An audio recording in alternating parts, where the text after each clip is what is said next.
Security removed this vagrant from first class. People like him belong in cargo with the livestock. Victoria Blackwell's voice cut through the quiet luxury of Metropolitan Airport's most exclusive space like a blade through silk. Her perfectly manicured finger pointed directly at Marcus Thompson, who was sitting peacefully in a leather armchair checking his phone for updates about his grandmother's condition at Chicago General Hospital. Before we dive into this story that exposed an entire industry's hidden biases, I want to know where you are watching from tonight. And if you believe respect should never depend on your bank account or appearance, hit subscribe and share this story. Because what happened next will remind us all that dignity isn't designer, it's earned. Marcus looked up slowly from his phone, his dark eyes meeting Victoria's piercing blue gaze with a calm that would have unnerved most people. But Victoria Blackwell wasn't most people. At 38, she had climbed her way to VIP lounge manager through 15 years of what she called maintaining standards, and what others might call something far less charitable. Her blonde hair was pulled back in a flawless chignon, not a strand out of place despite the chaos of a busy Friday evening at one of America's busiest airports. Her charcoal business suit was tailored to perfection, hugging curves that she wasn't shy about displaying. The red lipstick was freshly heels sharp enough to be weapons, and the smile she wore was as cold as winter wind off Lake Michigan. "I'm sorry," Marcus said quietly, his voice carrying the measured tone of someone accustomed to being questioned simply for existing in spaces others assumed he didn't belong. "I think there's been a misunderstanding."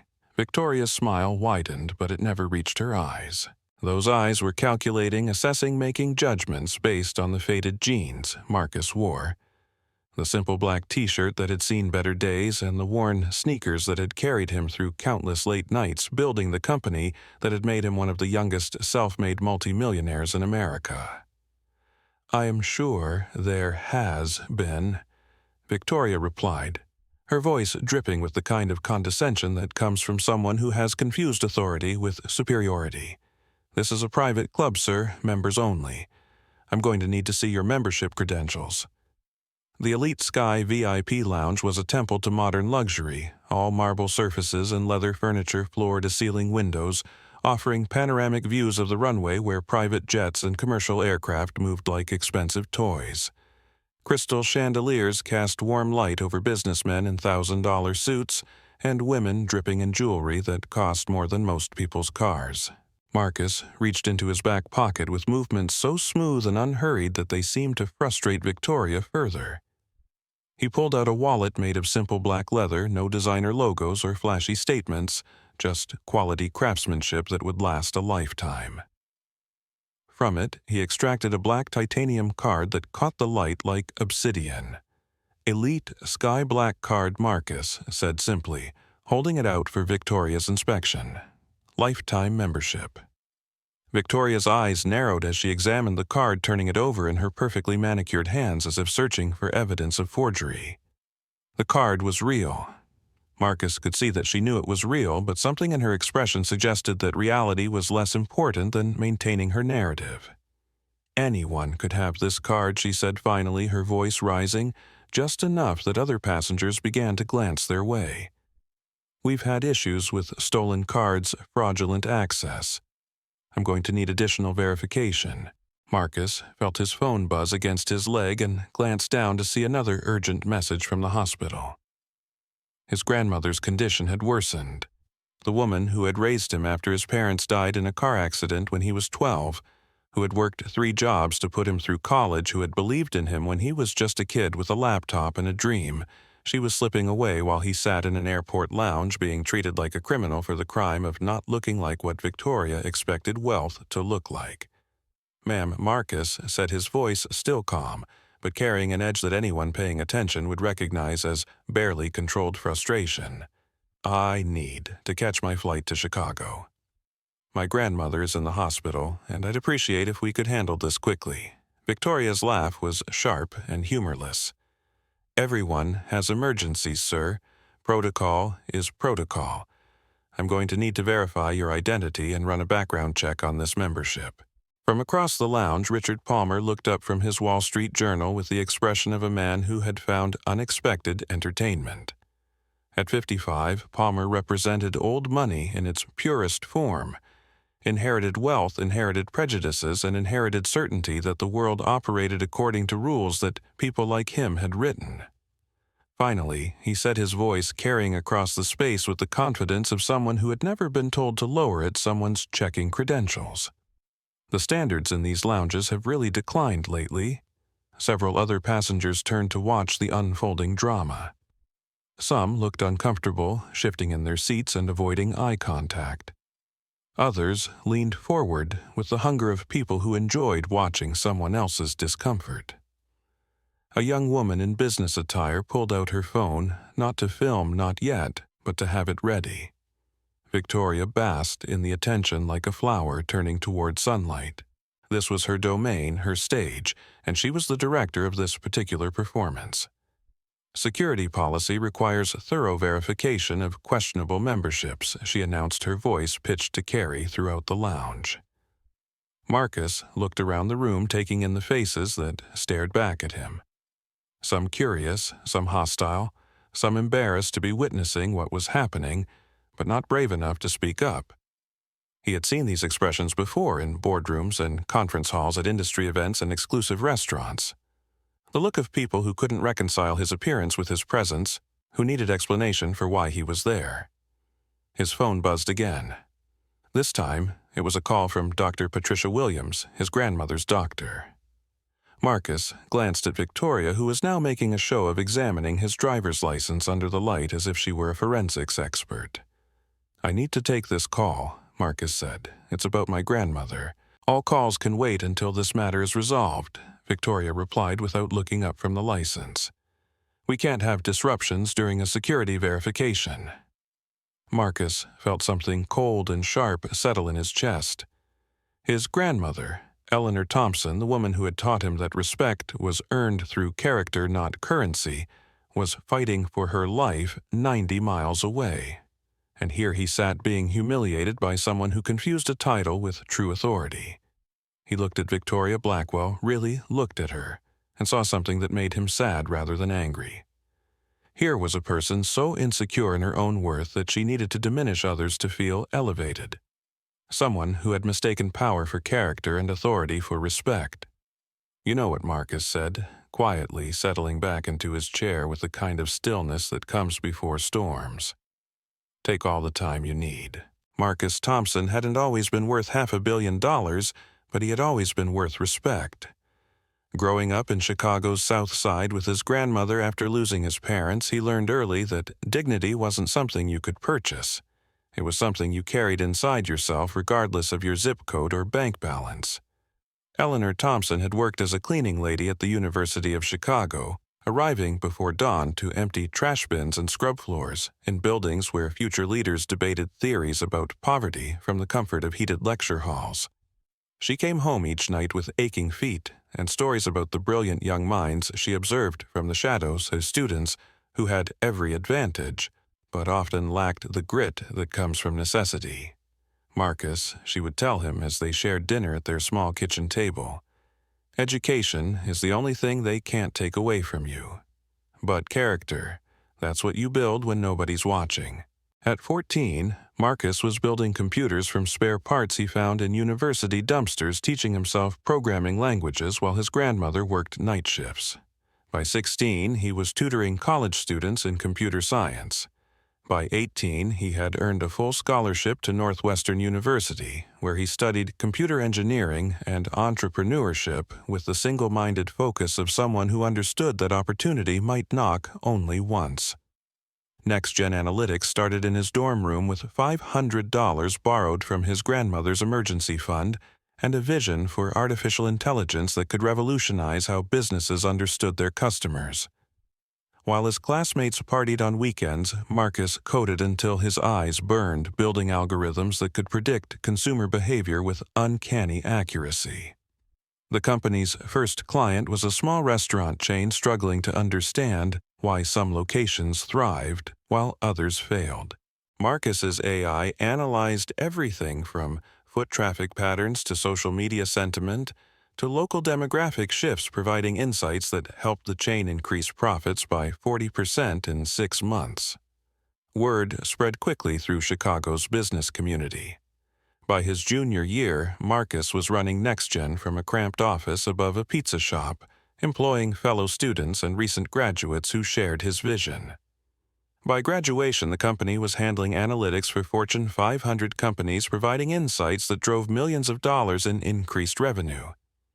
The acquisition offer from Datacore Industries came when Marcus was $500 million for a company he had built from nothing.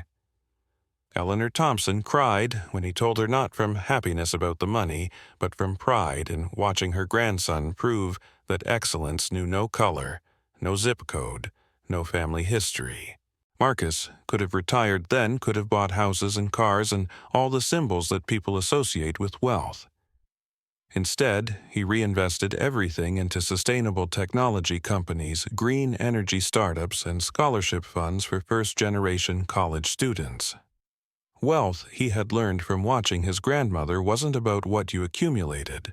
It was about what you contributed. That philosophy extended to how he lived his life. Marcus drove a 5-year-old Toyota Camry because it was reliable and efficient. He lived in a modest condo in Lincoln Park because it was close to the office and had good public transportation. He wore jeans and T-shirts because they were comfortable and practical. The expensive suits stayed in his closet for board meetings and formal events. People often mistook his simplicity for lack of sophistication, his humility for lack of success. Airport lounges like this one were filled with individuals who performed wealth rather than possessed it, who needed expensive logos and flashy accessories to announce their importance to the world. Marcus had learned long ago that real power didn't need to announce itself. Real wealth didn't require validation from strangers. Real success was measured not by what you could buy, but by what you could build, whom you could help, and how many lives you could improve. His business philosophy was simple. Treat every employee like family, every customer like a partner, and every competitor like a teacher. NextGen's corporate culture was legendary in Silicon Valley. Unlimited vacation time, comprehensive healthcare, on-site childcare, and profit sharing that made even entry-level employees feel like owners.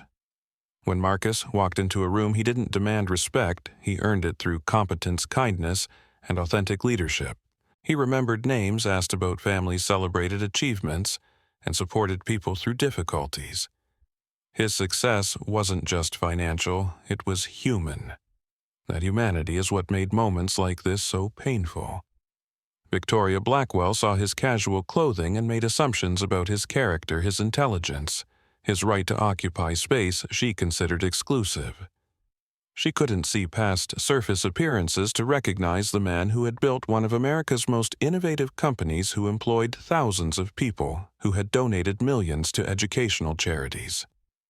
But this wasn't about Marcus's feelings being hurt. This was about something deeper and more dangerous, the casual cruelty that people in positions of minor authority could inflict on those they perceived as beneath them. How many people had Victoria humiliated who didn't have the resources to fight back? How many travelers had been made to feel unwelcome, unwanted, unworthy, simply because they didn't fit her narrow definition of what success looked like? Marcus's phone continued to buzz with updates from the hospital. His grandmother's condition was deteriorating, but the flight to Chicago had been delayed due to weather. Every minute he spent in this lounge being treated like a suspected criminal was a minute he might never get back with the woman who had shaped him into the man he had become. Eleanor Thompson was 84 now, her body failing even as her mind remained sharp. She had lived to see her grandson become successful beyond her wildest dreams. But more importantly, she had lived to see him become the kind of man she could be proud of, generous, humble, dignified under pressure. Never let anyone make you small, baby, she had told him just last week during his visit to Chicago. But don't ever make yourself big by making someone else small. That's the difference between power and character. Sitting in the Elite Sky VIP lounge watching Victoria Blackwell perform her petty tyranny for an audience of strangers, Marcus remembered those words. He could end this confrontation with a single phone call, could have Victoria fired before his flight took off. But doing so would prove her point that power was about what you could do to people rather than what you could do for them. So Marcus sat quietly monitoring updates about his grandmother's condition, while Victoria Blackwell unknowingly dug herself deeper into a hole that would define the rest of her career. Sometimes the most powerful response to prejudice wasn't immediate retaliation. It was patient documentation of how people revealed their character when they thought they were safe from consequences. Marcus Thompson had learned patience from his grandmother, who had waited decades for opportunities that came slowly to people like them. But he had also learned that patience wasn't passivity, it was strategic preparation for moments when action would have maximum impact. That moment was coming. Victoria returned Marcus's identification documents with the theatrical precision of someone accustomed to being watched. Her movements were deliberately slow, each gesture designed to communicate her authority and his questionable status in her domain. "Mr. Thompson," she said, drawing out his name as if testing its authenticity. "I've reviewed your documentation, and while the cards appear genuine, we've had incidents recently with sophisticated forgeries. I'm going to need additional verification before I can allow you to remain in the lounge." Marcus glanced at his phone again, another message from Dr. Williams. His grandmother's blood pressure was dropping. The gentle woman who had raised him with infinite patience was fighting for each breath while he sat here being treated like a criminal by someone who couldn't see past his appearance to recognize his character. "What additional verification do you need?" Marcus asked, his voice maintaining its careful calm despite the storm building inside him.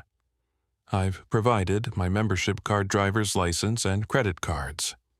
What else would satisfy your concerns?" Victoria's smile was sharp enough to cut glass. She was clearly enjoying this performance, savoring the attention from other passengers who had turned their chairs to better observe the confrontation unfolding before them. "Well," she said, drawing out the word like a cat playing with caught prey, "we could start with proof of how you obtained this membership. Elite Sky Black cards cost $50,000 annually plus a $100,000 initiation fee. Perhaps you could explain how someone in your—" She paused, letting her gaze travel deliberately from his sneakers to his t-shirt. Circumstances acquired such expensive privileges. The question hung in the air like poison gas. Around the lounge, conversations stopped mid-sentence as passengers strained to hear Marcus's response. Some looked uncomfortable with Victoria's obvious implications, but not uncomfortable enough to intervene. Others leaned forward with the hungry expression of people who enjoyed watching someone else's humiliation. Richard Palmer folded his newspaper with crisp efficiency and turned fully toward the unfolding drama. "It's a fair question," he announced to the room, his voice carrying the authority of someone accustomed to having his opinions received as facts. "These memberships aren't exactly accessible to everyone. I'd be curious about the answer myself." Marcus felt something cold and deadly settle behind his eyes. He had faced this question in various forms throughout his career, the subtle suggestion that his success was somehow illegitimate, that people like him didn't naturally belong in spaces like this. The assumption that he must have cheated, lied, or stolen his way into circles that others considered their birthright. "I earned it," Marcus said simply, "the same way anyone earns anything through work achievement and success." Victoria's laugh was melodious and cruel. "Of course, sir. I'm sure you worked very hard." The word hard carried enough sarcasm to power the airport's lighting. "But you understand our position. We have to protect our members from fraudulent access. Perhaps you could provide bank statements, employment verification, tax records." The request was so outrageous that several passengers actually gasped. A young woman in business attire, Amanda Foster, shifted uncomfortably in her seat, her phone now openly recording despite lounge policies against filming. "Ma'am," Amanda said, her voice cutting through the tension, "I don't think you can legally request someone's financial records just to use a lounge they've already paid for." Victoria's head snapped toward Amanda with the speed of a striking snake. "I beg your pardon. I'm saying this seems excessive," Amanda replied, her voice gaining strength as she spoke. "He's shown you his membership card and identification.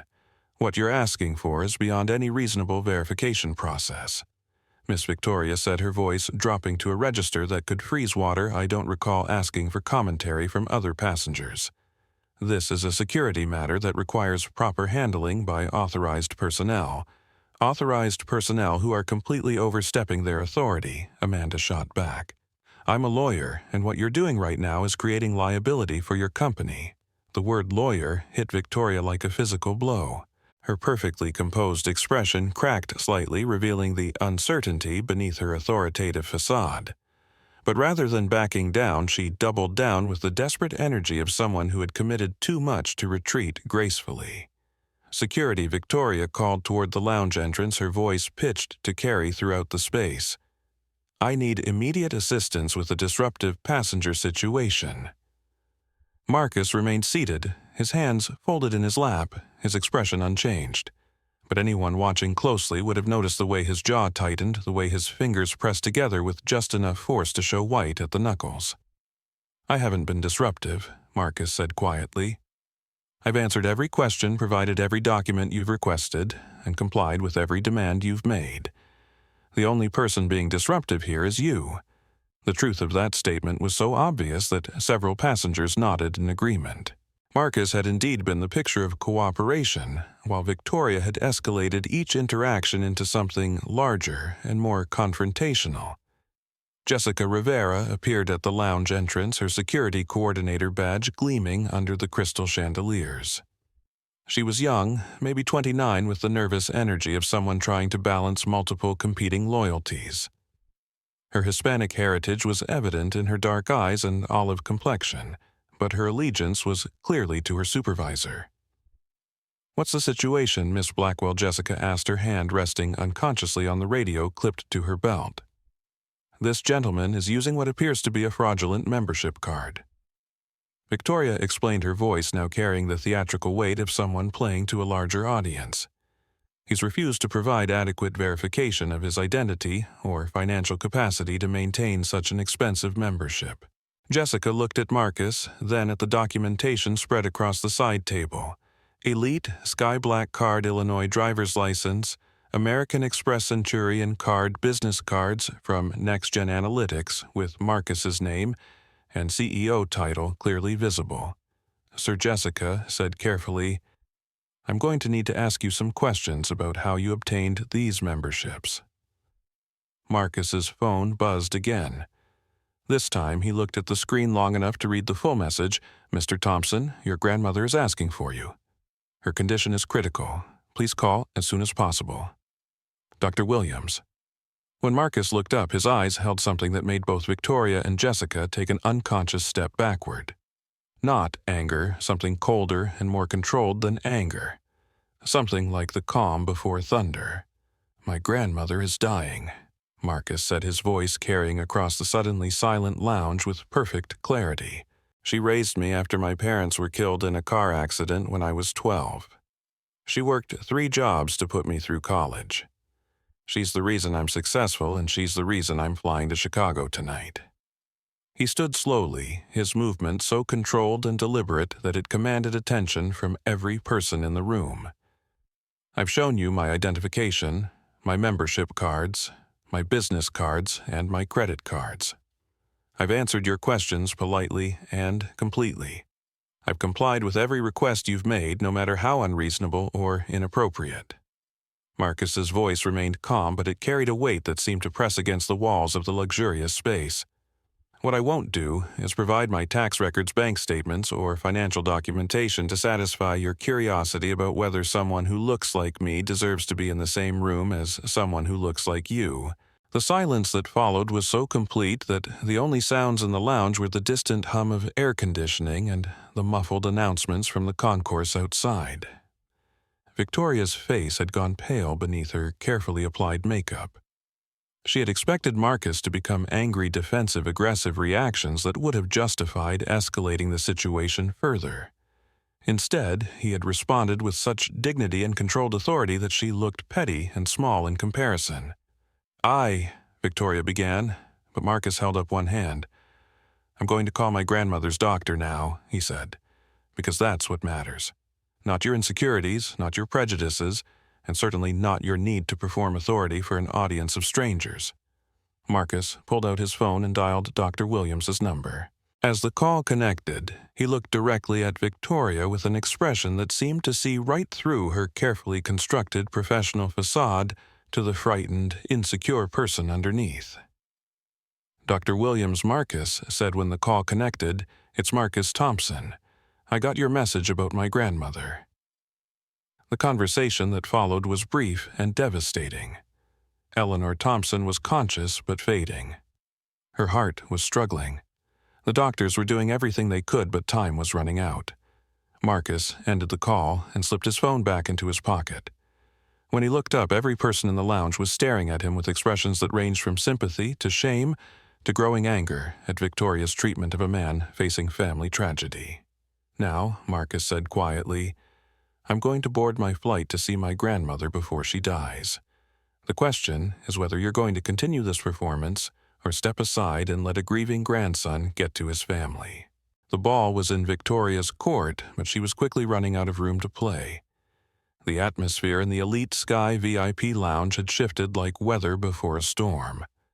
What began as Victoria's private power display had evolved into something larger and more dangerous, a public reckoning with attitudes that most people preferred to keep hidden beneath polite surfaces.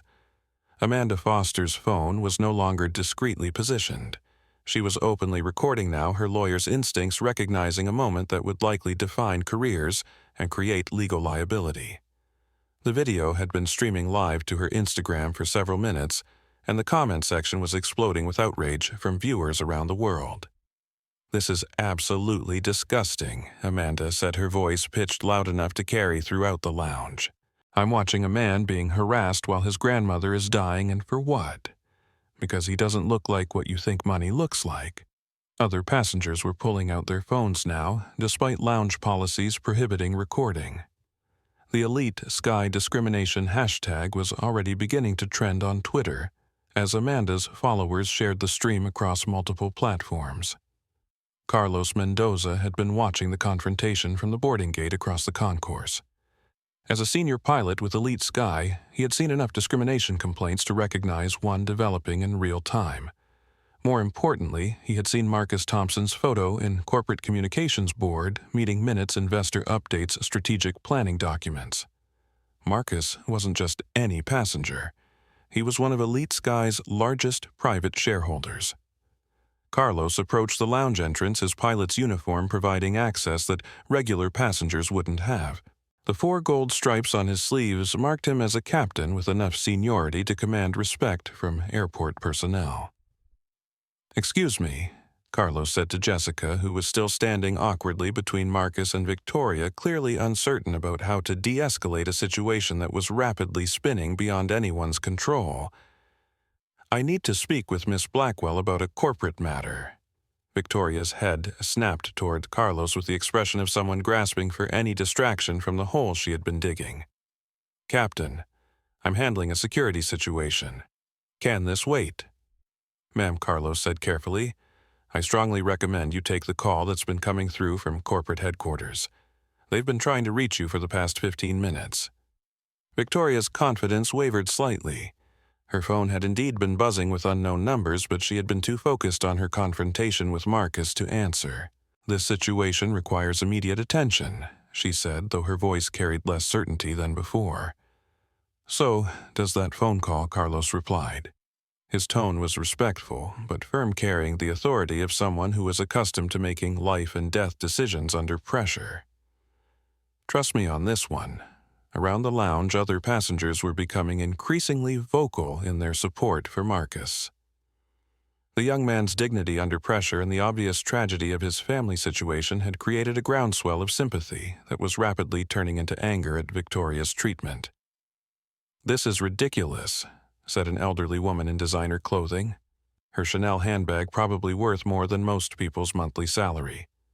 "The man's grandmother is dying and you're treating him like a criminal.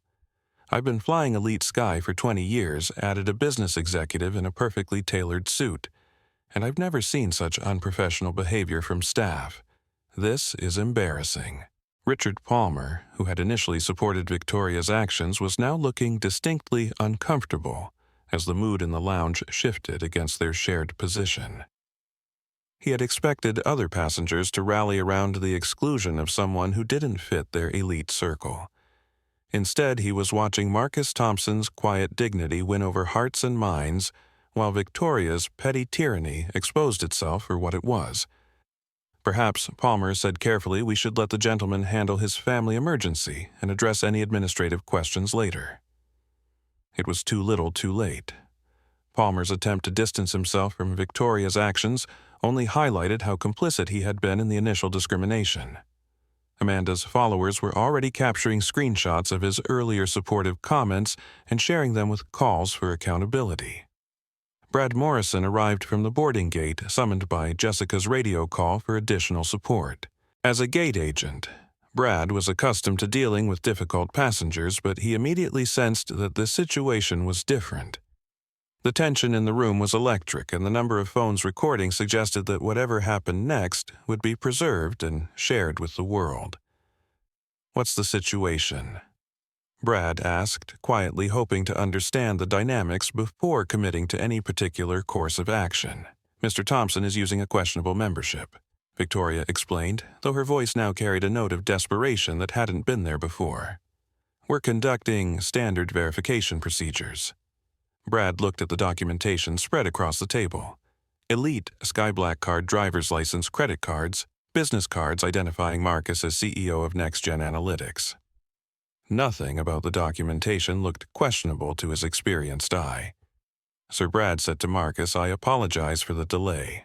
Can you help me understand what verification you still need to provide?" Marcus's response was calm and devastating. "I've provided every document they've requested. The issue isn't verification, it's discrimination. Miss Blackwell has decided that someone who looks like me couldn't possibly afford a membership that costs 6 figures annually." The word discrimination hung in the air like a spark near gasoline. It named what everyone could see, but many had been reluctant to acknowledge. This wasn't about security or verification, it was about prejudice dressed up as policy. Amanda's live stream had gained thousands of viewers, and the comments were overwhelmingly supportive of Marcus while calling for Victoria's termination. Screenshots of the interaction were being shared across social media platforms, and local news outlets had begun monitoring the hashtag for story development. "Ma'am," Brad said carefully to Victoria, "maybe we should contact corporate and let them handle this situation." Victoria's phone chose that moment to ring with a call from Elite Sky headquarters. The corporate number was clearly displayed on the screen, and everyone in the vicinity could see her hesitate before declining the call.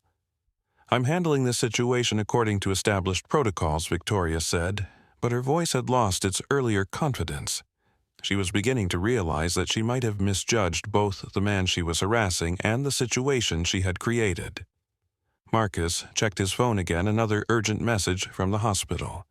His grandmother was asking for him, specifically wondering why he hadn't arrived yet.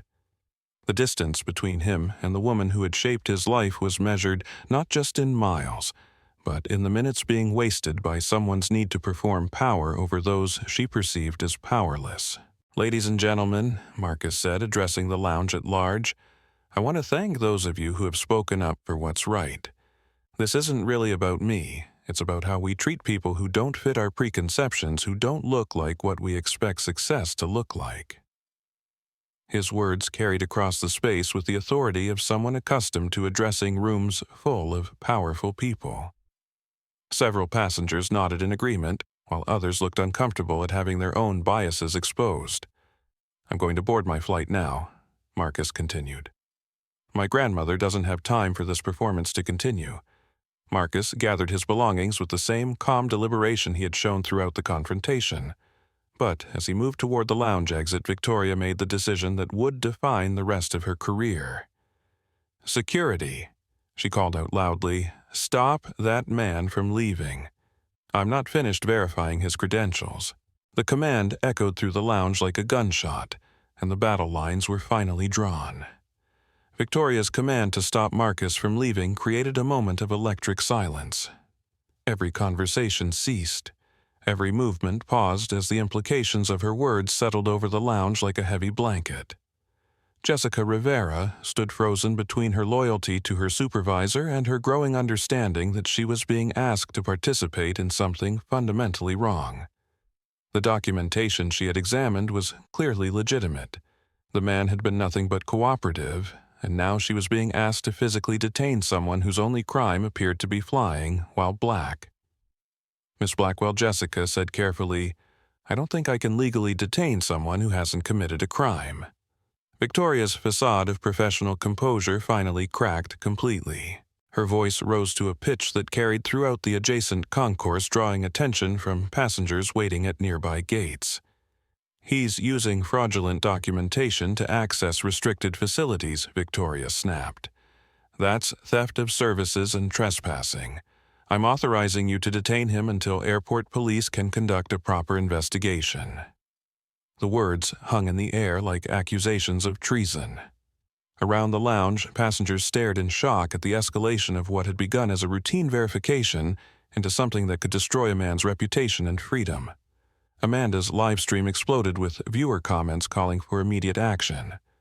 Screenshots were being shared across Twitter, Facebook, and Instagram with growing viral momentum. News outlets were beginning to monitor the situation, and Elite Sky's corporate communications team was frantically trying to understand what was happening in their VIP lounge. Marcus stood perfectly still, his hand on the handle of his carry-on bag, his phone buzzing with another urgent message from his grandmother's hospital. When he looked at Victoria, his expression carried something that made her take an involuntary step backward. "Ma'am," Marcus said, his voice carrying across the now silent lounge with perfect clarity, "you have exactly one opportunity to step back from the mistake you're about to make. I suggest you take it." The warning was delivered without anger, without threat, without any emotion except the cold certainty of someone who understood exactly what was happening and what it would cost everyone involved. Victoria had reached the point where retreat felt more dangerous than advance. She had performed her authority so publicly, made such definitive statements about Marcus's legitimacy that backing down would require admitting she had been wrong from the beginning. "I stand by my assessment," Victoria said, her voice shaking slightly but her words carrying the finality of burned bridges. "This man is not who he claims to be, and I won't be intimidated by threats or performances." Carlos Mendoza stepped forward, his pilot's uniform providing authority that cut through the chaos. "Miss Blackwell, I'm ordering you to step back from this situation immediately. You're creating liability for the airline and potentially violating federal regulations regarding passenger harassment." Captain Victoria replied, her voice rising another octave. "I don't take orders from flight crew regarding ground operations. This is my domain, and I'll handle it according to my judgment." Carlos reached for his phone and dialed a number that connected him directly to Elite Sky's operations center. The conversation was brief, urgent, and clearly audible to everyone in the vicinity. "This is Captain Mendoza at Metropolitan Airport," Carlos said. "I need immediate corporate intervention in the VIP lounge. We have a passenger harassment situation that's being live-streamed and creating significant liability for the company." Victoria's phone rang again, corporate headquarters making their third attempt to reach her. This time, the ringing seemed to echo through the lounge like an alarm bell, a warning that was going unheeded. Marcus looked at his watch. His grandmother's condition was deteriorating while he stood in an airport lounge being treated like a criminal by someone who couldn't see past her own prejudices. The time for patience was ending. "You know what," Marcus said quietly, settling back into his chair with the kind of stillness that comes before earthquakes. "I think I'll wait here and see how this plays out.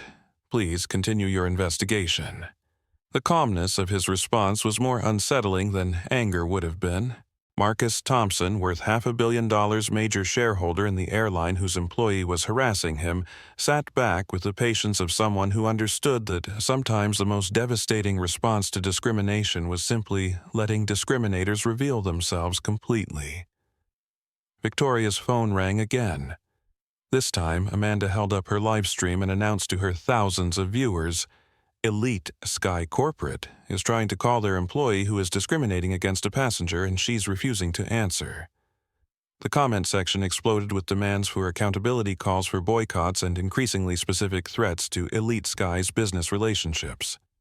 The hashtag Elite Sky discrimination was trending nationally now, and traditional media outlets were beginning to pick up the story. Victoria finally answered her phone, but her conversation with corporate was brief and heated. When she hung up, her face had gone pale beneath her carefully applied makeup. "Corporate wants to speak with you directly," Victoria said to Marcus, her voice now carrying none of its earlier confidence. "They're sending someone down to handle this situation." Marcus smiled for the first time since the confrontation began, a cold, knowing expression that seemed to see right through Victoria's facade to the terrified person underneath. "Oh," Marcus said quietly, "I don't think they're coming down here to handle me. I think they're coming down here to handle you." The truth of that statement settled over the lounge like winter fog. Victoria had just discovered that the man she had been harassing wasn't just any passenger. He was someone whose phone calls corporate executives took immediately, someone whose concerns could reshape company policy, someone whose name appeared on documents that determined her employment. The next few minutes would determine whether Victoria's career survived her prejudices. Amanda Foster's live stream had started with 12 followers watching her delayed flight updates. Now, over 50,000 people were witnessing Marcus Thompson's dignity under fire in real time, and the number was climbing exponentially as viewers shared the stream across every social media platform. For those just joining, Amanda narrated to her phone camera, "I'm watching Elite Sky staff harass a passenger whose grandmother is dying, demanding financial records to justify his presence in a lounge he's already paid for access to." This is absolutely incredible. The comment section had become a rapid-fire stream of outrage support for Marcus, and increasingly specific calls for accountability. Viewers were sharing screenshots faster than Amanda could read the responses, and news outlets were beginning to reach out through direct messages for permission to use her footage. Elite Sky discrimination was trending nationwide now, competing with major news events for social media attention. The story had struck a nerve that went beyond airline policies to touch on broader issues of respect, dignity, and the casual cruelty that people in minor positions of authority could inflict on those they perceived as powerless. Victoria's second phone call with corporate had been brief and devastating. Her supervisor's supervisor was personally flying to Metropolitan Airport to assess the situation. The legal department was reviewing potential liability, and the communications team was developing damage control strategies for what was rapidly becoming a public relations nightmare. "Mr. Thompson," Victoria said, her voice now missing its earlier confidence, "corporate has asked me to apologize for any inconvenience while they review our verification procedures." The word apologize fell into the space between them like a stone down a well. Too little, too late, and everyone in the lounge knew it. Marcus had been publicly humiliated, his character questioned, his right to exist in the space challenged, and his family emergency dismissed as irrelevant. "An inconvenience," Marcus repeated quietly. His voice carried just enough emphasis to highlight the inadequacy of Victoria's characterization. "Is that what you call this?" Around the lounge, passengers who had been watching in uncomfortable silence were becoming increasingly vocal in their support for Marcus. The elderly woman with the Chanel handbag had moved to sit near Marcus, a gesture of solidarity that spoke louder than words. The business executive was taking notes on his phone, apparently preparing his own complaint against Victoria's conduct. Richard Palmer had retreated to the far corner of the lounge, suddenly fascinated by his Wall Street Journal and hoping to distance himself from his earlier support for Victoria's actions. But Amanda's followers had already captured screenshots of his comments, and Twitter users were identifying him through corporate databases and LinkedIn profiles.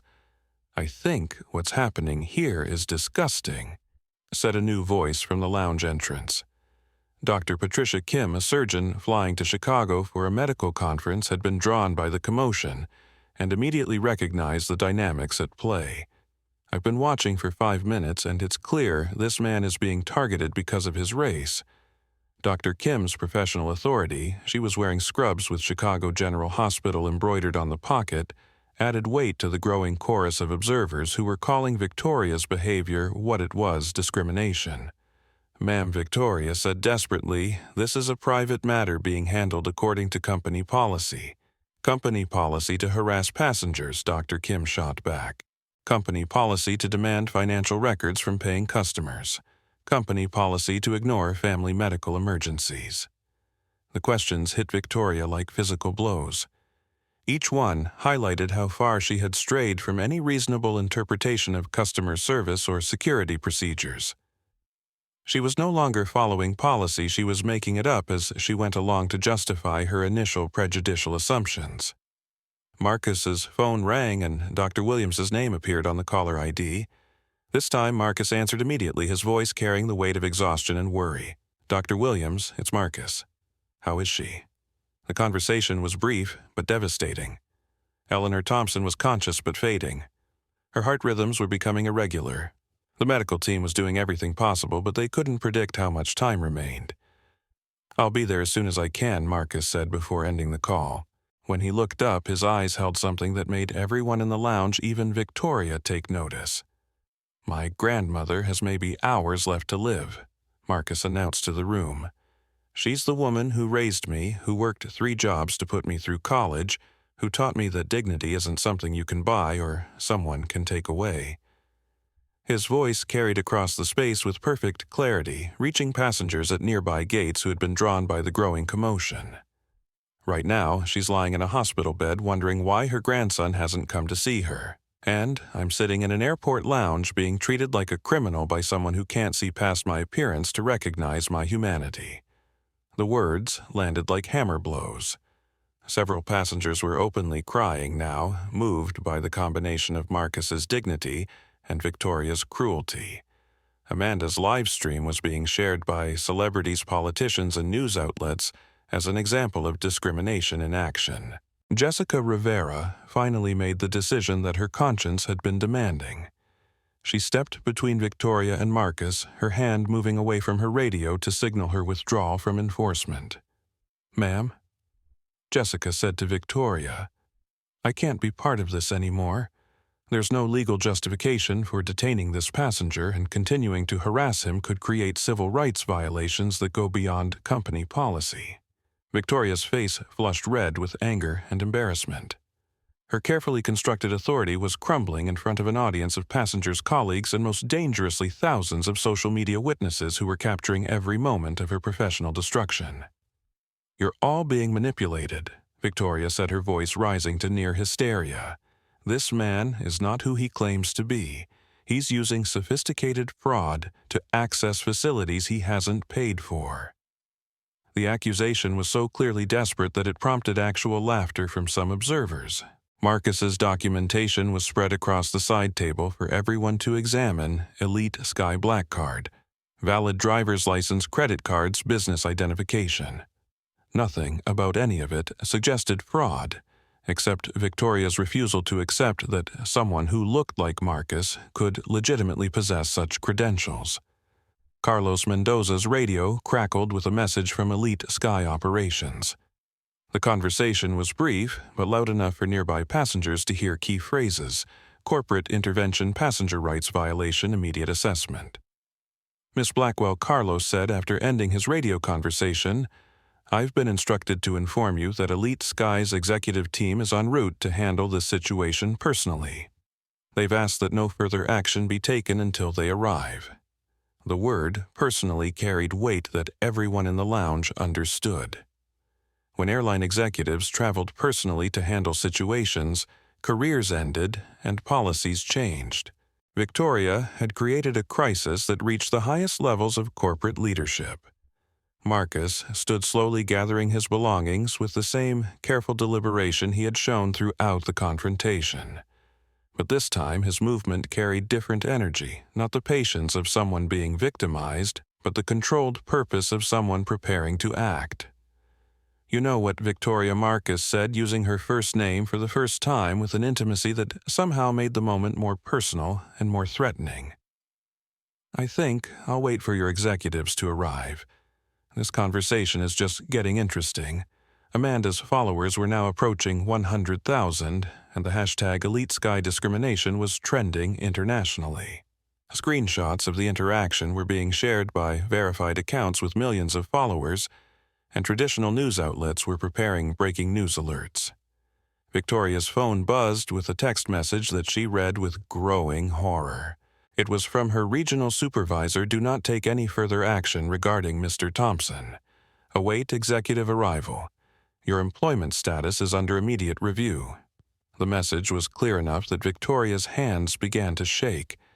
She had pursued her discrimination so publicly, so thoroughly documented by social media, that retreat was no longer possible, and advance had become professionally suicidal. Marcus settled back into his chair and pulled out his laptop, a simple professional model that could have belonged to any business traveler. He opened it calmly and began typing, his fingers moving across the keyboard with practiced efficiency. "What are you doing?" Victoria asked, her voice now carrying notes of panic that she couldn't quite suppress. Marcus looked up with an expression of mild surprise, as if the question itself revealed how little Victoria understood about the situation she had created. "I'm sending an email," Marcus said simply, "to some friends who might be interested in how Elite Sky treats their customers." The casual nature of his response was more terrifying than any threat could have been. Marcus Thompson wasn't just any passenger. He was someone whose friends included people who could reshape entire industries with strategic decisions about business partnerships, investment portfolios, and public recommendations. Victoria had spent her career building what she thought was power. Now she was about to discover the difference between authority and influence, between position and actual capability. The real education was just beginning. Richard Palmer had been retreating from the confrontation for several minutes, hoping to distance himself from Victoria's increasingly obvious discrimination. But as the lounge filled with tension and social media attention, he found himself trapped between his earlier supportive comments and the growing recognition that he had chosen the wrong side. Amanda's followers had identified Palmer through corporate records. He was senior vice president of Legacy Holdings, a private equity firm that managed portfolios for wealthy families. His LinkedIn profile, complete with connections to country club boards and exclusive investment groups, was being shared alongside screenshots of his discriminatory comments. Mr. Palmer, Amanda called out her phone camera, trained on him with the focus of a prosecutor presenting evidence. "Earlier, you said it was a fair question to demand this gentleman's financial records. Do you still stand by that statement?" Palmer's face flushed red as he realized his comments had been broadcast to thousands of viewers and preserved in digital perpetuity. His professional reputation, built over decades of careful networking and strategic relationship building, was being destroyed by his casual endorsement of discrimination. "I think there's been a misunderstanding," Palmer began, but Amanda cut him off with the precision of someone who understood how viral moments worked. "No misunderstanding," Amanda replied. "You very clearly stated that questioning this gentleman's right to be here was fair. You supported demanding his financial documentation to justify his presence. That's on record." The comment section of Amanda's livestream exploded with viewers calling for Palmer's employer to be contacted, his clients to be informed, and his professional associations to be notified about his publicly expressed views on who deserved respect based on appearance. Brad Morrison, who had arrived as backup security, found himself caught between competing loyalties and growing awareness that he was witnessing career-defining moments for everyone involved. As a gate agent, he had received sensitivity training about passenger rights and discrimination policies. What he was watching violated every principle he had been taught. Miss Blackwell Brad said carefully, "I think we should wait for corporate before taking any further action." This situation has become complicated. Victoria's desperation was becoming more apparent with each passing minute. Her authority was evaporating in real time, documented by social media, and witnessed by a growing audience of passengers who had been drawn by the commotion. "Complicated," Victoria snapped. "What's complicated about verifying credentials and maintaining security standards?" Dr. Kim stepped forward again, her medical authority providing weight to her observations. "What's complicated is watching airport personnel harass a passenger while his grandmother is dying." What's complicated is the obvious racial discrimination being live-streamed to thousands of people. The word racial hung in the air like a challenge. Until now, most observers had been thinking it without saying it directly. Doctor. Kim's willingness to name what everyone could see forced the issue into the open where it could no longer be ignored or rationalized. This has nothing to do with race, Victoria protested, but her voice carried the hollow ring of someone even she didn't believe. This is about security protocols and proper verification procedures. Security protocols that only seem to apply to black passengers, Dr. Kim shot back. Verification procedures that demand financial documentation from people who have already proven their legitimate access. A new voice joined the growing chorus of opposition. Michael Rodriguez, a corporate lawyer flying to a merger negotiation in Chicago, had been watching the confrontation while working on his laptop. As someone who specialized in discrimination cases, he recognized liability when he saw it. "Ma'am," Rodriguez said to Victoria, his voice carrying the measured authority of someone accustomed to courtrooms, "what you're doing right now is creating textbook civil rights violations. You've singled out one passenger for treatment that you clearly don't apply to others. You've demanded documentation that exceeds any reasonable security requirement, and you've ignored his legitimate family emergency." Victoria's last allies were abandoning her one by one as the legal and professional implications became clear.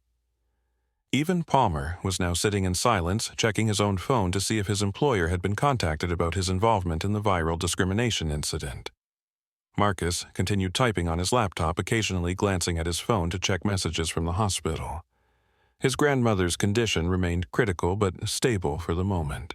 Every minute he spent in this airport lounge was a minute he might never get back, but he had made a strategic decision to see this confrontation through to its conclusion. Mr. Thompson called a new voice from the lounge entrance. Sarah Mitchell, Elite Sky's Regional Customer Service Director, had arrived with a small team of corporate representatives. Her expression was grim as she surveyed the scene passengers filming social media attention, clear evidence of discrimination being broadcast to the world. Miss Mitchell Marcus said, standing to greet her with the courtesy that had marked his behavior throughout the confrontation. "I'm glad you could make it."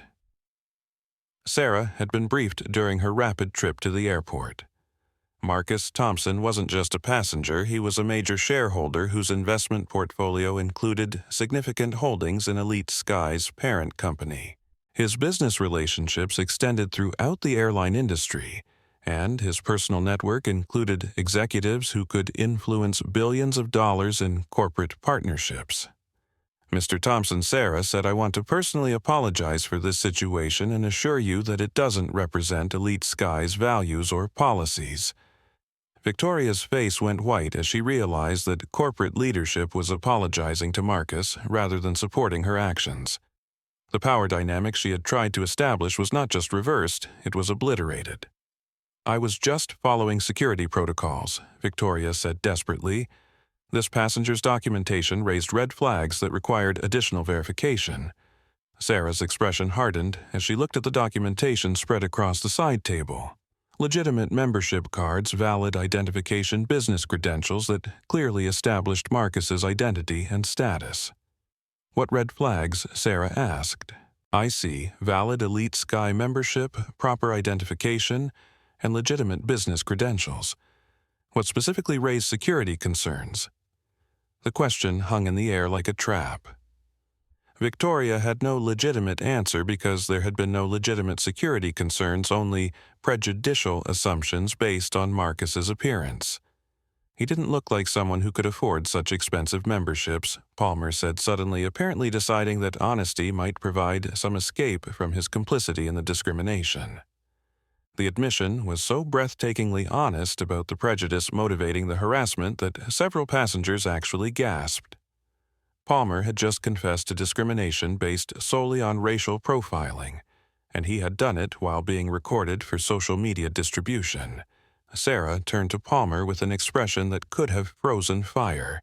"Sir, are you admitting that you supported harassment based on assumptions about someone's appearance and race?" Palmer realized too late that his attempt at honesty had become a legal confession. Corporate lawyers would be reviewing his statement within hours, and his employer would be facing questions about their executives' publicly expressed discriminatory views. Marcus closed his laptop with quiet finality. The email he had been composing was complete a detailed account of the incident sent to board members, industry contacts, and civil rights organizations. The story would reach decision-makers and influencers throughout the business community within hours.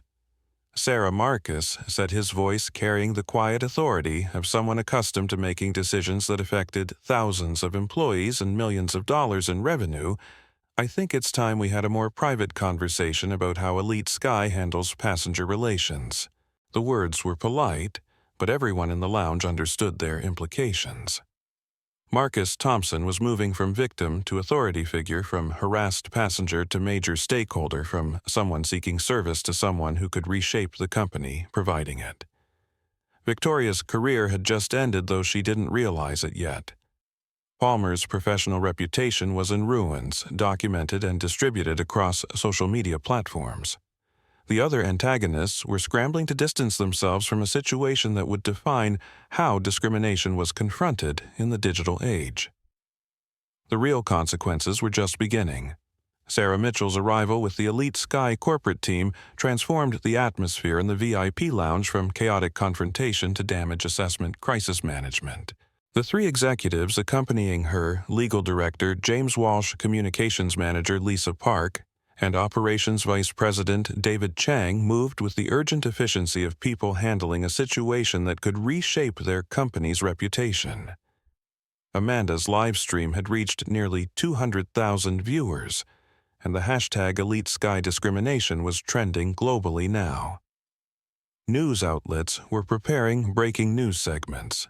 Civil rights organizations were issuing statements, and Elite Sky's stock price was beginning to fluctuate as investors assessed the potential impact of viral discrimination footage. "Mr. Thompson," Sarah said, her voice carrying the careful tone of someone walking through a minefield. "Perhaps we could discuss this situation in a more private setting." Marcus glanced around the lounge at Victoria, whose face had gone pale with the recognition of her mistake. At Palmer, who was frantically checking his phone for messages from his employer. At the dozens of passengers who were still filming and photographing the unfolding corporate response. "I think we've moved beyond private discussions," Marcus replied quietly. "This situation has been public from the beginning, documented in detail and witnessed by thousands of people. I see no reason to hide the resolution." The statement was delivered with such calm authority that Sarah immediately understood she wasn't dealing with a typical passenger complaint. Marcus Thompson wasn't seeking private compensation or quiet resolution. He was conducting a public education about discrimination and institutional failure.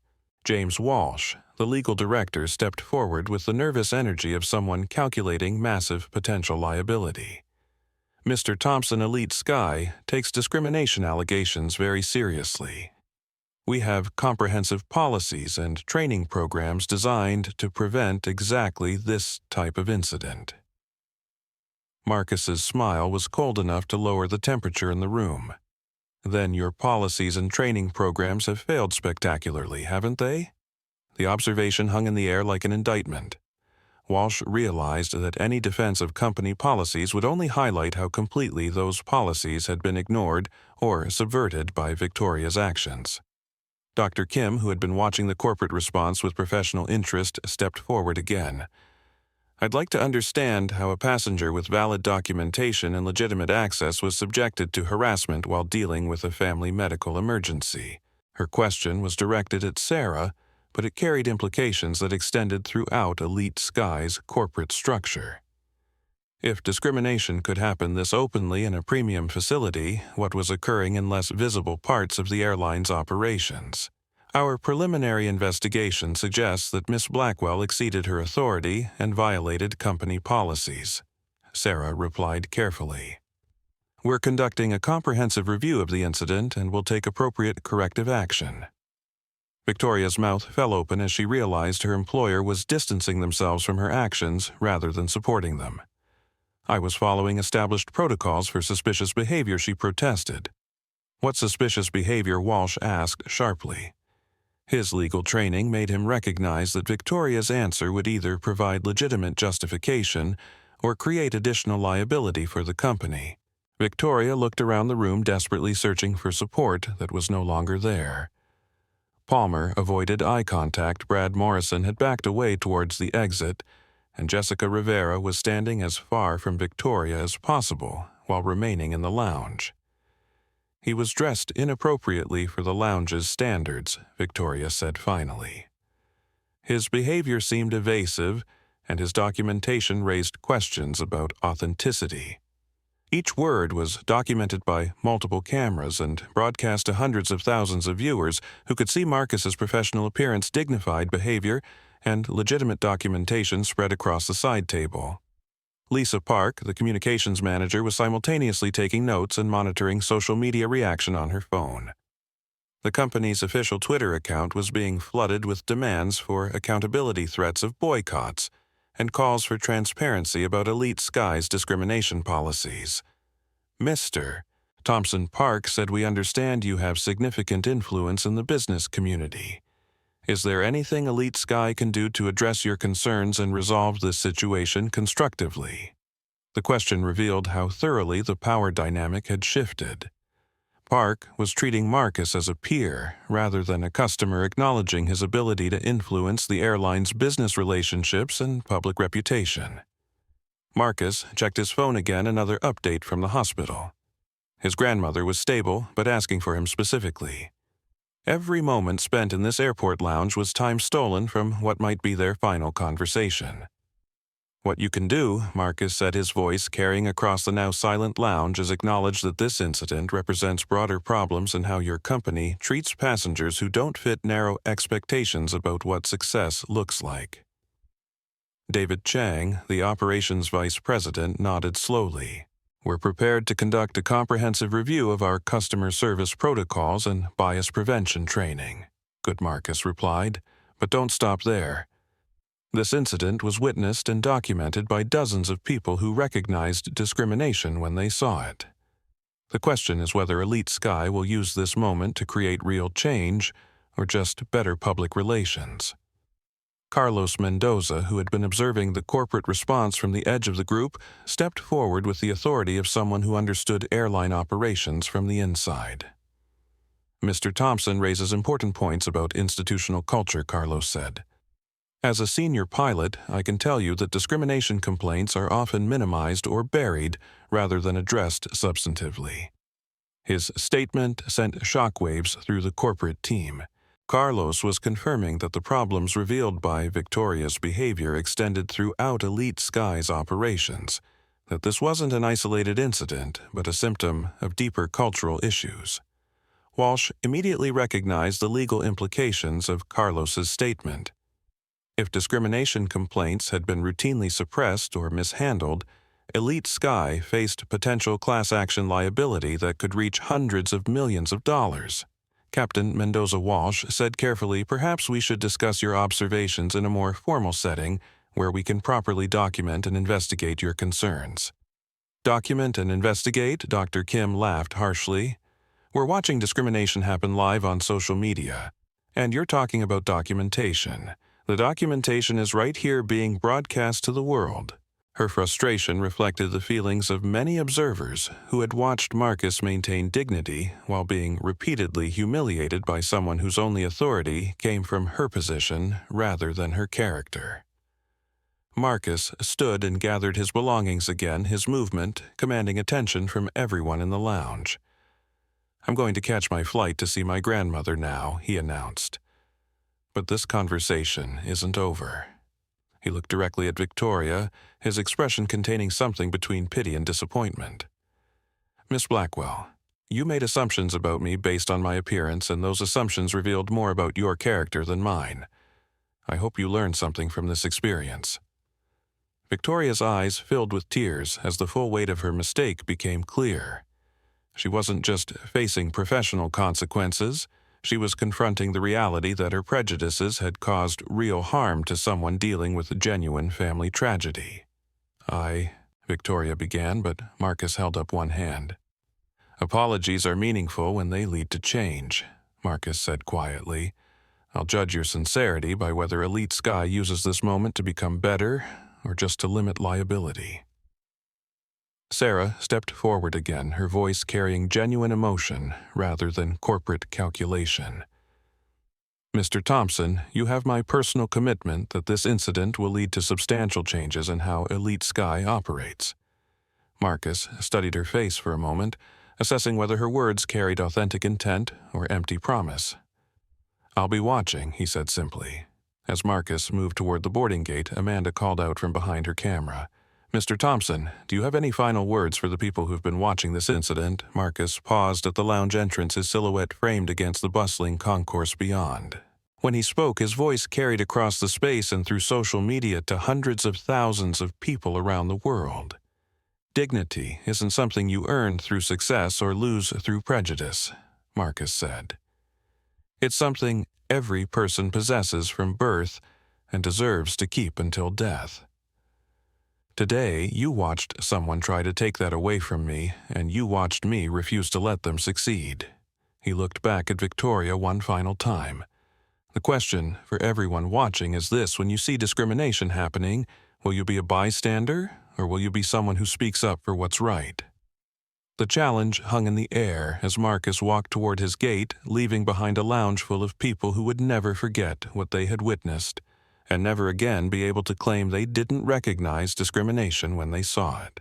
Sarah Mitchell's second phone call with CEO Robert Harrison lasted less than 30 seconds, but its implications reverberated through Elite Sky's corporate structure like seismic waves. The conversation was audible to everyone within 10 feet, despite Sarah's attempts to speak quietly. Blackwell is terminated immediately. Harrison's voice carried through the phone speaker. Palmer is banned permanently from all Elite Sky properties. I want a complete review of discrimination complaints dating back 5 years, and I want Thompson treated like the major shareholder he is. The final sentence dropped into the lounge like a bombshell. Victoria's face went white as she realized she hadn't just harassed any passenger, she had dealt with discrimination against someone who owned a significant portion of the company that employed her. Major shareholder Amanda repeated to her livestream audience, now approaching 500,000 viewers. This man owns part of the airline whose employee was discriminating against him. This just became even more incredible. The revelation exploded across social media as viewers shared screenshots and commentary about the irony of Elite Sky employees harassing someone who helped determine their employment. The story evolved from passenger discrimination to corporate governance failure in real time. Victoria sank into a nearby chair as the full magnitude of her mistake became clear. She hadn't just violated company policy or created bad publicity, she had repeatedly harassed someone whose investment decisions could reshape the entire airline industry. Palmer's phone rang again, this time with a call from his largest client, the Henderson Family Trust, which managed over $2 billion in assets. The conversation was brief and devastating. Richard came the voice of Margaret Henderson, whose family fortune dated back 4 generations. We've seen the video of your comments supporting racial discrimination. The trust is terminating its relationship with Legacy Holdings immediately. Palmer's professional destruction was happening in real time, documented for social media, and witnessed by dozens of people who understood they were watching consequences unfold for publicly expressed prejudice. James Walsh realized that Elite Sky's legal strategy had shifted from damage control to crisis management. With Marcus revealed as a major shareholder, the company faced potential derivative lawsuits, SEC investigations, and board governance challenges that could reach the highest levels of corporate leadership. Mr. Thompson Walsh called toward the boarding gate where Marcus was waiting for his flight. Could we speak privately about resolving this situation? Marcus looked back toward the lounge, his expression carrying the kind of calm authority that comes with understanding exactly how much power you hold and how to use it effectively. There's nothing private about discrimination, Marcus replied, his voice carrying across the concourse loud enough for Amanda's live stream to capture clearly. This situation will be resolved publicly, transparently, and with accountability for everyone involved. Lisa Park was monitoring social media metrics that painted a devastating picture for Elite Sky's reputation. The hashtag Elite Sky discrimination was trending in 12 countries. The airline's stock price had dropped 4% in after-hours trading, and competitor airlines were already crafting marketing messages about their superior customer service. "We need immediate action," Park told Sarah urgently. "Traditional crisis management won't work when the story is still being written in real time." Carlos Mendoza approached the corporate team with additional information that would complicate their response even further. As a senior pilot with 20 years of experience at Elite Sky, he had witnessed patterns of discrimination that extended throughout the company's operations. "Miss Mitchell Carlos said you need to understand that this incident isn't isolated. I've seen passengers of color questioned, delayed, and humiliated in ways that white passengers never experience. Victoria's behavior today is consistent with a culture that needs fundamental change." His statement was captured by multiple phone cameras and immediately shared across social media platforms. Carlos wasn't just describing individual misconduct, he was exposing cultural problems that enabled recurring discrimination throughout Elite Sky's operations. Dr. Kim stepped forward to support Carlos's observations. "As someone who travels frequently for medical conferences, I can confirm that I've witnessed similar incidents at airports across the country. This appears to be an industry-wide problem that requires industry-wide solutions." Her professional credibility added weight to allegations that Elite Sky faced institutional rather than individual liability. If discrimination was embedded in company culture, leadership faced accountability that extended far beyond Victoria's misconduct. Victoria's union representative finally arrived, a tired-looking man in his 50s, who immediately assessed the situation and recognized that his client faced termination for cause rather than disciplinary action that could be grieved or appealed. Miss Blackwell, the representative, said quietly, "Based on what I'm seeing here, your best option is to cooperate fully with the investigation and hope for a neutral reference." Victoria's professional career was over, but the broader implications of her actions were just beginning. The viral video had sparked conversations about discrimination in travel, the performance of authority by people in minor positions, and the difference between power and character. Marcus's phone buzzed with another call, this time from David Chen, Elite Sky's chairman of the board, and someone Marcus had known for several years through various business relationships. Marcus Chen said, his voice carrying the weight of someone calling to address a crisis that threatened the company's fundamental reputation. "I've been briefing board members about today's incident. We want to meet with you personally to discuss comprehensive changes to prevent future discrimination." The offer represented exactly what Marcus had been working toward. Not just individual accountability, but institutional transformation that would protect future passengers from the treatment he had experienced. David Marcus replied, "I appreciate the call, but any conversation about changes needs to happen publicly and transparently. The people who witnessed this incident deserve to see how it's resolved."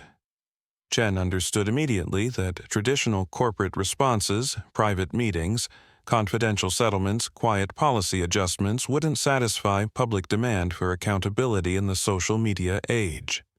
Sarah approached Marcus directly, her expression carrying genuine emotion rather than corporate calculation.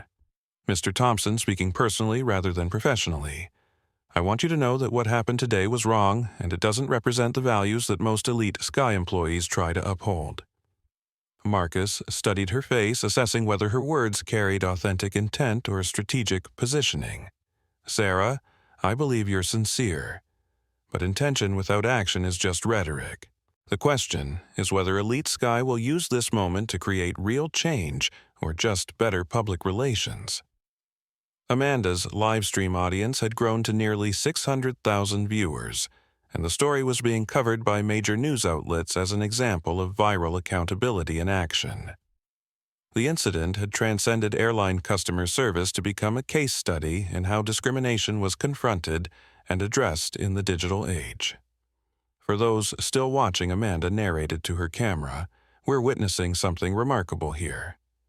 A passenger who is discriminated against has been revealed as a major shareholder in the company that discriminated against him.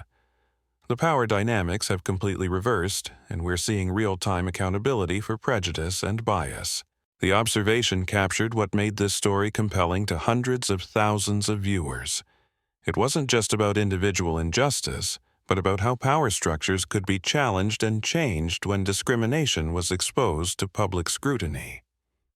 Victoria stood slowly gathering her belongings with the mechanical movements of someone whose professional life had just ended in the most public way possible. Her discrimination hadn't just cost her a job, it had sparked a national conversation about bias, respect, and human dignity, Miss Blackwell, Dr. Kim said, as Victoria moved toward the exit. I hope you learned something important today about the difference between authority and character. Victoria paused at the lounge entrance, her shoulders shaking with emotion that might have been regret, shame, or simple recognition of the magnitude of her mistake. Victoria began, then stopped.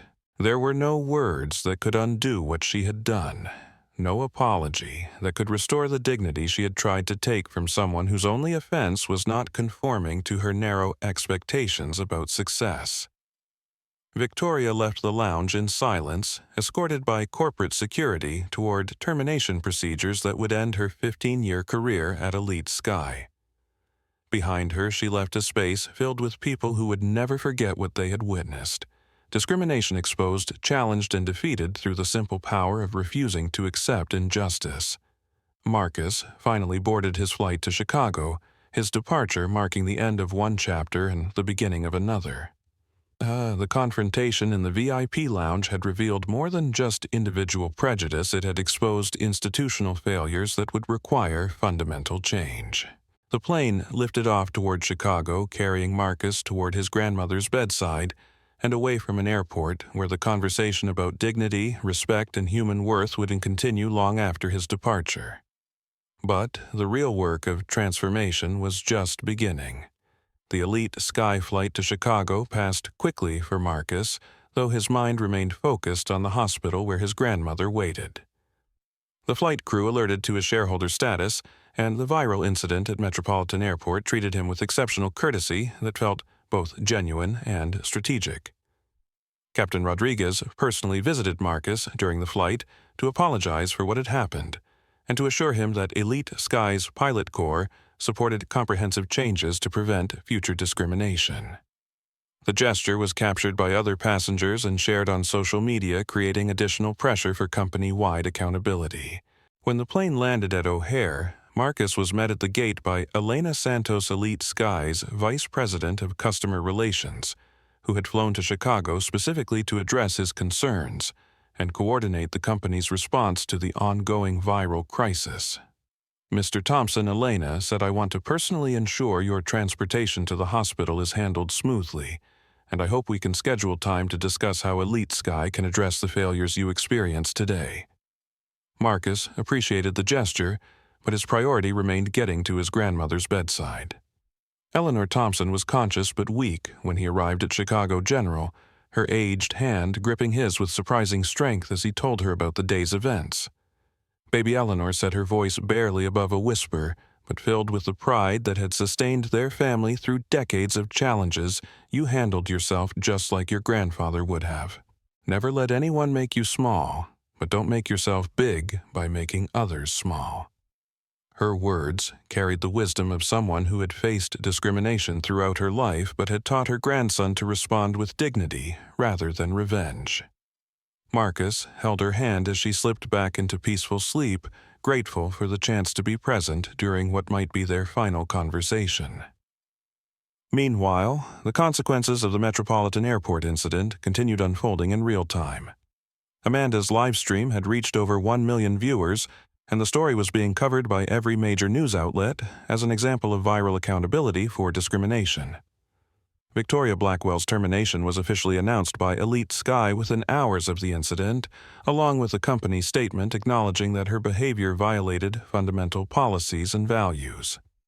The statement included specific commitments to bias training, discrimination reporting, and cultural transformation.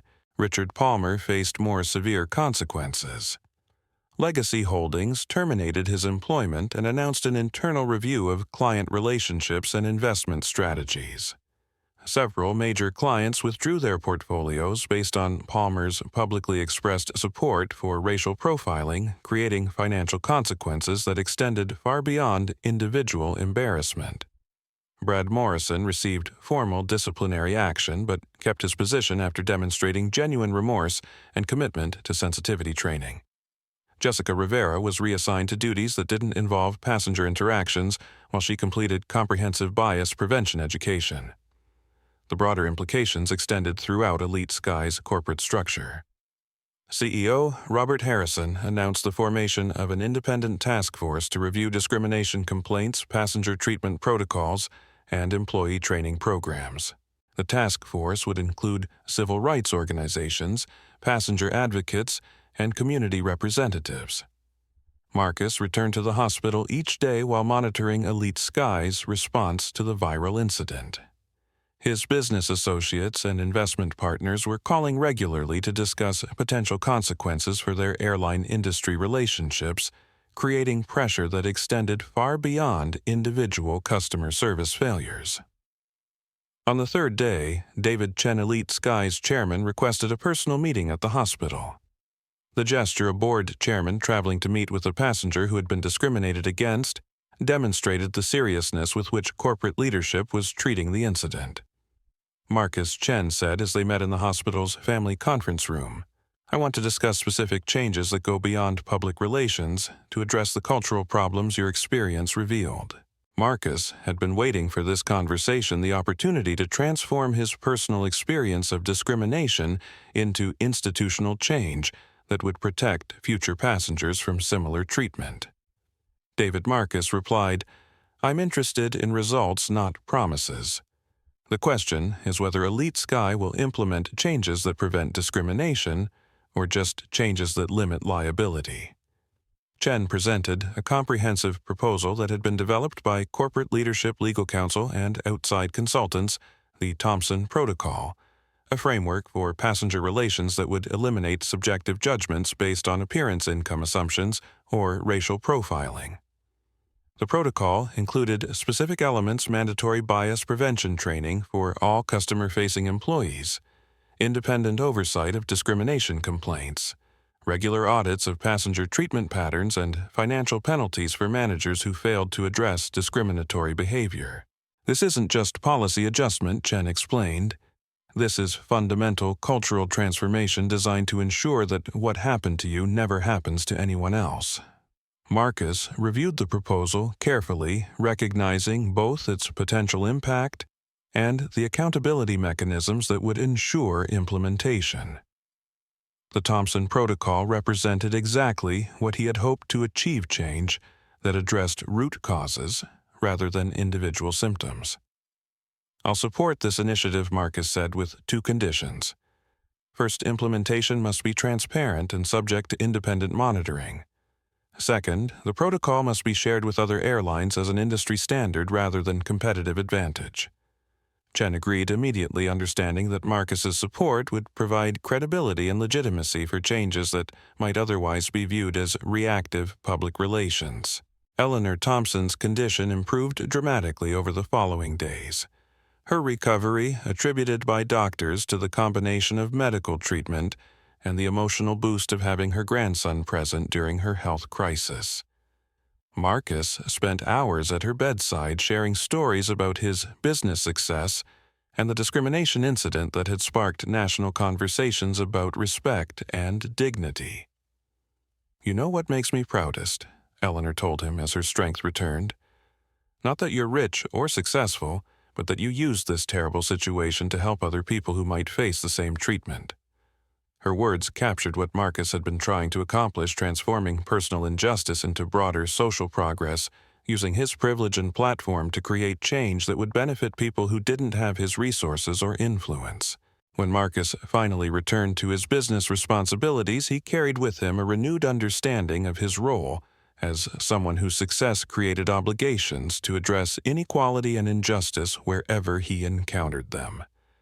The viral video of his discrimination had sparked conversations in corporate boardrooms, airport lounges, and family dinner tables about the casual cruelty that people in minor positions of authority could inflict on those they perceived as different or unworthy.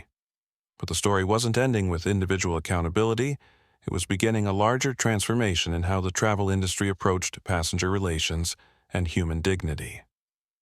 6 months after the Metropolitan Airport incident, the Thompson Protocol had been implemented across Elite Sky's entire domestic network, creating the most comprehensive anti-discrimination framework in airline industry history. The changes extended far beyond policy adjustments to include cultural transformation that affected every aspect of passenger relations. Marcus served on the independent oversight board that monitored implementation, working alongside civil rights leaders, passenger advocates, and former airline employees who brought diverse perspectives to the challenge of creating institutional change. The protocol's impact was immediately measurable. Discrimination complaints dropped by 78% in the first 6 months. Passenger satisfaction scores reached all-time highs, and employee surveys showed increased confidence in handling diverse customer interactions without bias or prejudice. Dr. Patricia Kim, who had witnessed the original incident, was invited to serve on Elite Sky's Medical Advisory Committee, bringing healthcare perspective to passenger assistance policies for travelers dealing with family emergencies or medical crises. Carlos Mendoza was promoted to Director of Pilot Relations and Passenger Advocacy, a newly created position that gave him authority to address discrimination complaints and cultural issues throughout Elite Sky's flight operations. His first initiative was mandatory bias prevention training for all cockpit crews. Amanda Foster's viral live stream had been viewed over 50 million times, becoming a case study in digital activism and viral accountability. She was invited to speak at social media conferences and civil rights events about the power of citizen journalism to expose and address institutional discrimination. The broader airline industry took notice as competitors faced pressure to match Elite Sky's commitment to passenger dignity. Delta Airlines announced similar bias prevention initiatives. American Airlines created passenger advocacy positions, and industry associations developed shared standards for respectful customer treatment. Marcus's business influence extended the impact beyond Elite Sky to affect airline partnerships, investment decisions, and corporate relationships throughout the travel industry. Companies that demonstrated commitment to equality and respect received preferential treatment in his investment portfolio. The Thompson Protocol became a template for other industries facing discrimination challenges. Hotels, restaurants, retail companies, and financial institutions adapted its principles to create their own frameworks for bias prevention and cultural transformation. Eleanor Thompson recovered fully from her health crisis and became an advocate for dignity in healthcare settings, working with hospital administrators to ensure that patients and families received respectful treatment regardless of their appearance, insurance status, or social background. Victoria Blackwell faced ongoing consequences for her discriminatory behavior. Her termination from Elite Sky was upheld through union grievance procedures, and her professional reputation made it difficult to find comparable employment in the hospitality industry. She eventually entered counseling and bias prevention training, acknowledging the need to address attitudes that had shaped her interactions with people she perceived as different. Richard Palmer's career in financial services ended permanently. Legacy Holdings faced client lawsuits and regulatory investigation based on his public expression of discriminatory views, creating financial consequences that reached into millions of dollars in lost business and legal settlements. The legal implications extended beyond individual accountability to include institutional liability. Elite Sky faced class action lawsuits from passengers who had experienced similar discrimination, resulting in settlements that funded bias prevention programs and passenger advocacy initiatives. Marcus used his platform to address business conferences and university audiences about the intersection of corporate success and social responsibility. His message was consistent: businesses that failed to address discrimination and bias faced not just moral failure, but strategic vulnerability in an increasingly connected and socially conscious marketplace. "What happened to me at Metropolitan Airport wasn't unusual," Marcus told a Harvard Business School audience. What was unusual was having it documented and shared with millions of people in real time. Most discrimination happens in private, without witnesses to people who don't have resources to fight back. His speeches consistently emphasized that the Thompson Protocol represented just the beginning of necessary changes to create truly inclusive business environments, where success was measured by character and competence rather than appearance and assumptions. The protocol's success attracted international attention from civil rights organizations, government agencies, and multinational corporations, seeking to address discrimination in their own operations. Marcus received invitations to speak at conferences in London, Tokyo, and Sao Paulo about translating viral accountability into institutional transformation. Elite Sky's stock price recovered and exceeded previous highs as investors recognized that the company's commitment to passenger dignity created competitive advantages in customer loyalty and employee satisfaction. The incident that could have destroyed the airline's reputation instead became the foundation for industry leadership in equality and respect. The broader cultural impact extended beyond business to affect social conversations about bias privilege and the responsibility to speak up when witnessing injustice. Amanda's decision to live stream the discrimination incident inspired similar documentation of bias in retail stores, restaurants, and public spaces. Marcus established the Eleanor Thompson Foundation for Dignity in Travel funding programs that provided legal advocacy for passengers facing discrimination and supporting bias prevention training for transportation industry employees. The foundation's work ensured that the lessons from Metropolitan Airport would continue protecting travelers for years to come. The transformation sparked by a single incident of discrimination had created ripple effects that reached throughout American business culture, demonstrating the power of viral accountability to drive institutional change when combined with strategic leadership and sustained commitment to justice. 2 years after the incident at Metropolitan Airport, Marcus Thompson stood before an audience of 2,000 travel industry executives at the Global Aviation Summit in Geneva. The man who had been humiliated for wearing jeans in an airport lounge was now the keynote speaker at the industry's most prestigious conference. Dignity, Marcus told the assembled leaders, isn't a perk for first-class passengers or a privilege for people who look successful. It's the birthright of every human being who walks through your doors regardless of what they're wearing or what assumptions you make about their bank account. Eleanor Thompson, now 86 and recovering fully from her health crisis, watched the speech via live stream from her Chicago apartment. She had lived to see her grandson transform personal injustice into global change, using his success to protect others who might face similar discrimination. The Thompson Protocol had been adopted by airlines in 43 countries, creating international standards for passenger dignity that extended far beyond the aviation industry. Hotels, restaurants, and retail companies had implemented similar frameworks, acknowledging that bias prevention was both moral imperative and business necessity. Victoria Blackwell had spent the 2 years since her termination in counseling community service and bias prevention training. She now worked for a nonprofit organization that provided sensitivity education to hospitality industry employees, using her experience as an example of how prejudice could destroy careers and damage lives. I thought I was protecting standards, Victoria told groups of airport and airline employees during training sessions. But I was really protecting my own narrow view of what success looked like. Mr. Thompson taught me that respect isn't earned through appearance, it's given because someone is human. Richard Palmer never recovered professionally from his public support of discrimination. His financial planning practice failed, his social connections dissolved, and his family faced ongoing consequences from his viral expression of prejudice. He eventually moved to another state, working in accounting while dealing with the permanent damage to his reputation. The legal settlements from discrimination lawsuits had funded passenger advocacy programs at airports across America. Trained advocates now worked in major terminals to assist travelers facing bias harassment or unfair treatment, ensuring that discrimination would be documented, addressed, and prevented. Amanda Foster had parlayed her viral live stream into a career in digital civil rights advocacy.